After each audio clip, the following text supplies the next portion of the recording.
What is up, you guys? Welcome back to another one. If you are new to the channel, I am Bull Pony. I typically do new car reviews on YouTube. However, dealerships are shut down right now, so I'm making other videos in the meantime. Today, we are going to go over the top 5 new cars every high schooler should have, or the top 5 best options, really, in my personal opinion. What I would get, at least for my first car, if I were still in high school right now. And so when I was looking around for my first car back in the day, I wanted something fun, but yet still inexpensive, something obtainable. So essentially what this list is going to be is cars under $25,000. That is really a budget I think is obtainable for any high school kid. That's kind of what my budget was back then. As long as you have a part-time job and you're going to school, you're going to be able to afford all these cars on this list. And so the way I'm going to do this is I am going to give you my top 5 in that particular order as well, starting with number 5, going to number 1, which will be my very first pick if I were to buy a new car in high school right now. So what do you guys say? Let's just go ahead and jump right into it, and let's start with number 5 on the list.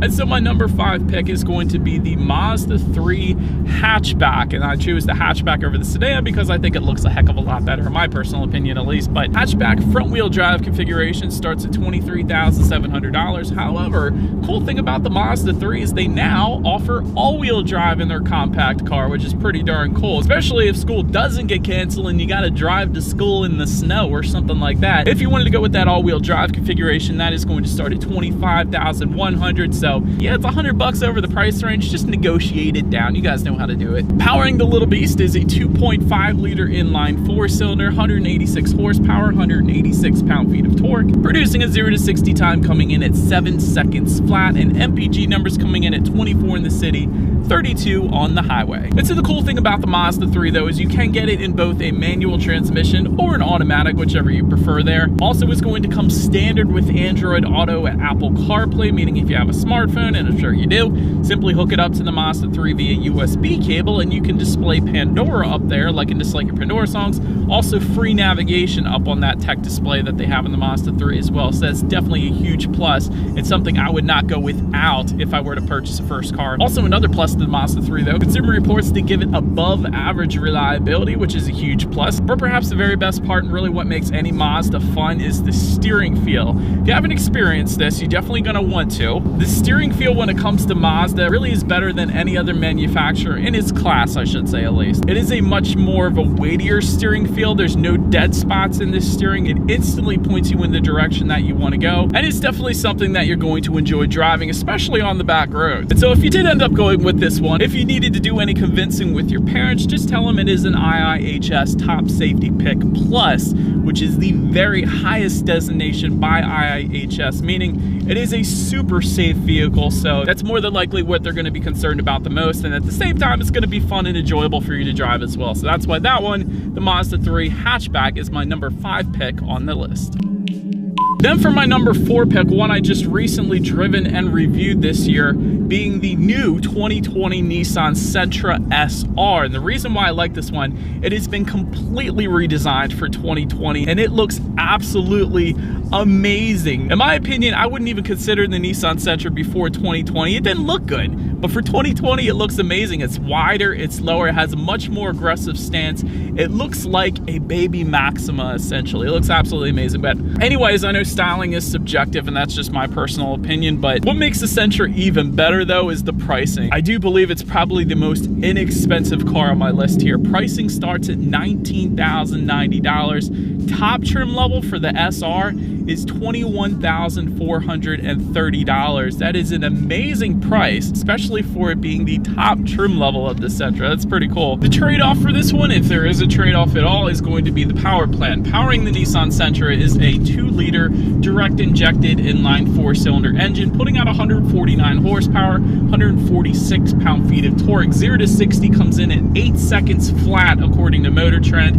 It's not the worst acceleration I've ever tested, but it's certainly not the best either, and it is the slowest car on my particular list here. But then again, on the flip side, in my personal opinion, I think the styling kind of makes up for it. Again, the Sentra is going to give you Android Auto and Apple CarPlay, at least if you go with the SV or SR trim levels. That bottom S trim level will not give it to you. MPGs come in at probably the very best on my list, 29 city, 39 on the highway.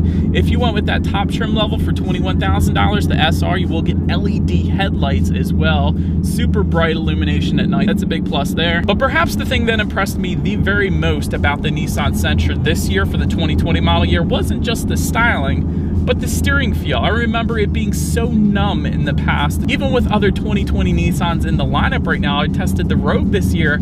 It is extremely loosey-goosey when it comes to the steering feel. There's no emotion with that steering whatsoever. But with the Sentra, there is. They changed it. It almost feels as good as the Mazda. Not quite as good, but it almost feels as good as the Mazda. So definitely a wonderful steering feel in the Nissan Sentra. And that's part of the reason I put it on this list. It makes it so much more enjoyable to drive, especially on the back roads, more of a direct response to the steering. So I do absolutely love that. And again, it's one of the best looking cars, best looking compact cars out there right now, in my personal opinion. So that is why I put the Nissan Sentra at number 4 on my list. Let's make our way to number 3.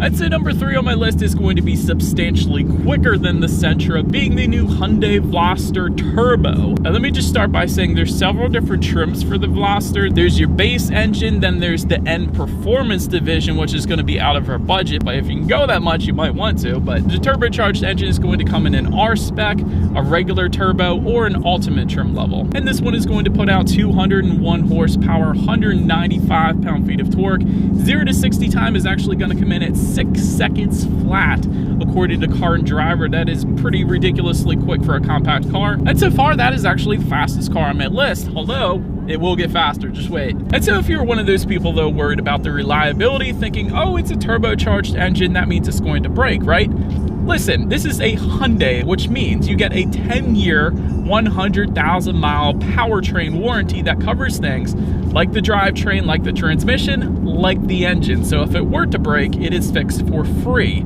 So you get a fun car that is going to be warranted for 10 years. That is wonderful. And in addition to that, when you buy any Hyundai, actually, you get 3 years now of complimentary maintenance that just started in February of 2020. So you get 3 years of free oil changes and tire rotations. And with this being your first car, free is always a good thing. Another thing I like about the Veloster, and really Hyundai, they do make some really cool exhaust sounds. For instance, the turbocharged Veloster here, very nice exhaust sound.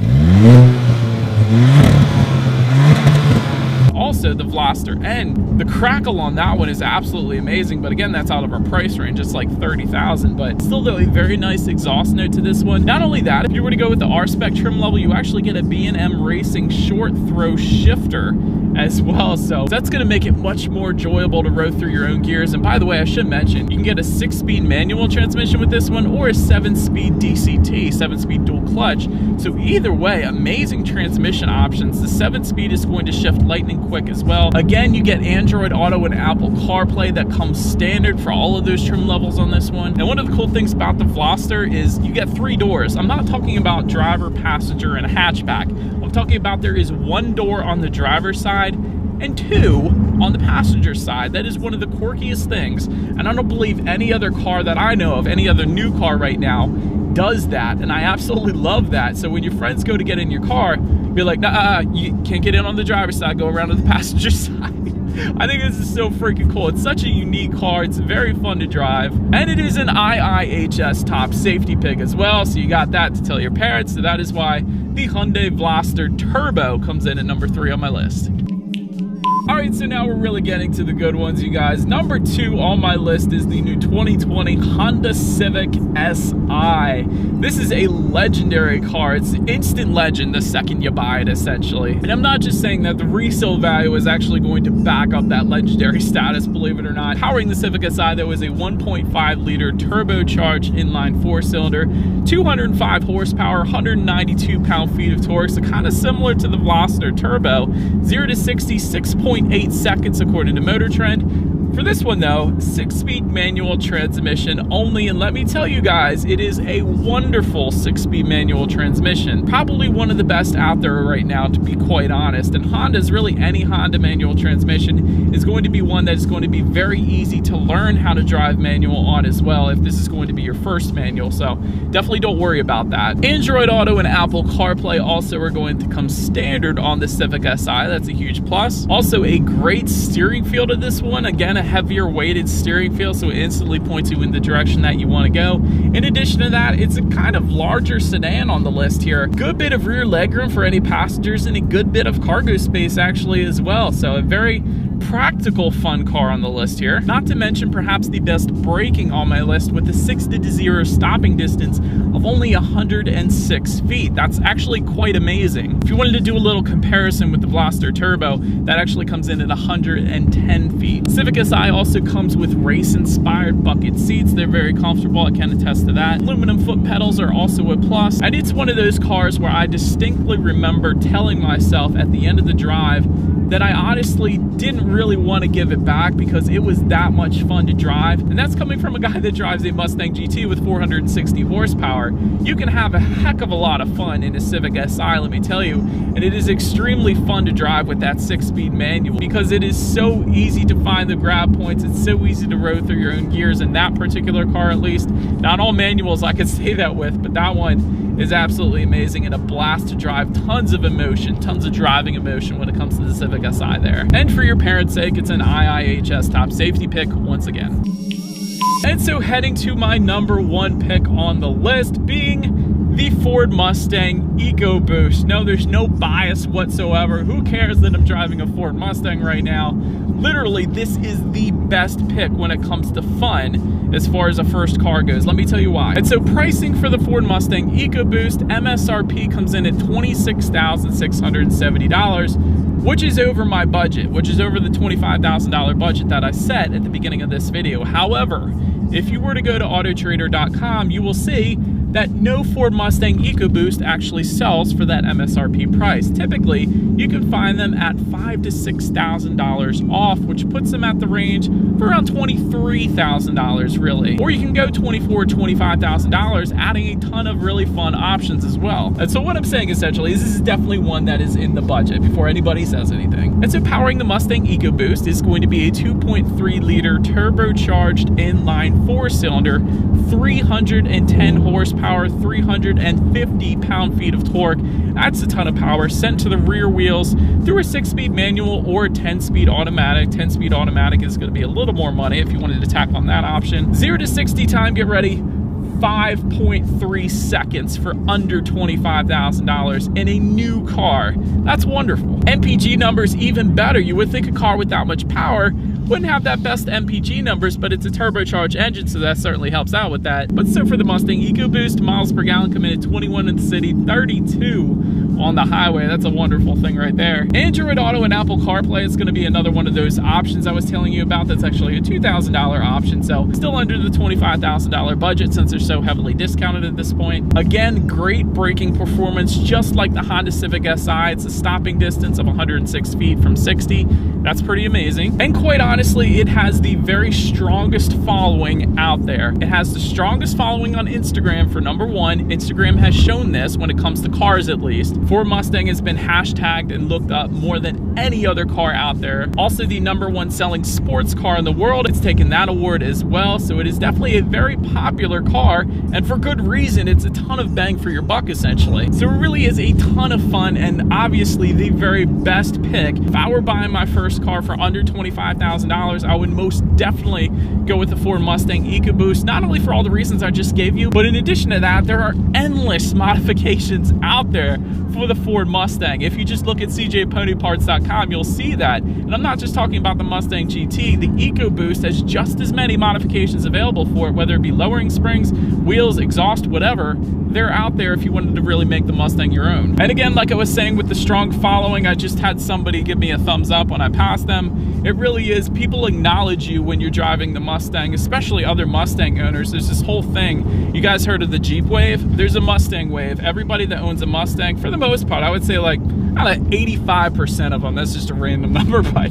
85% of people will wave at you if you're driving a Ford Mustang and they're driving a Ford Mustang. So it's a pretty cool thing there too. But ultimately, if you've already purchased your first car, let me know what your first car was in the comment section below. That'll be the question of the day here. If anybody was curious about mine, my first car actually was the Acura RSX. Absolutely fun car to drive. I wish Acura brought that back. Maybe in a Honda version, that would be cool. But nonetheless, let me know what your first car was in the comment section below. that's about it for this one. Do appreciate you guys watching. Feel free to follow me on social media at the bottom of the screen there. If you like, be sure to hit the subscribe and the bell notification button. If you're into new car reviews, can't wait till we jump back into doing them again. Do appreciate you guys watching more than you know, and I will see you guys all in the next video. Stay gold. When the moon hits your eye like a big pizza pie, that's amore. When the world seems to shine like you've had too much wine, that's amore.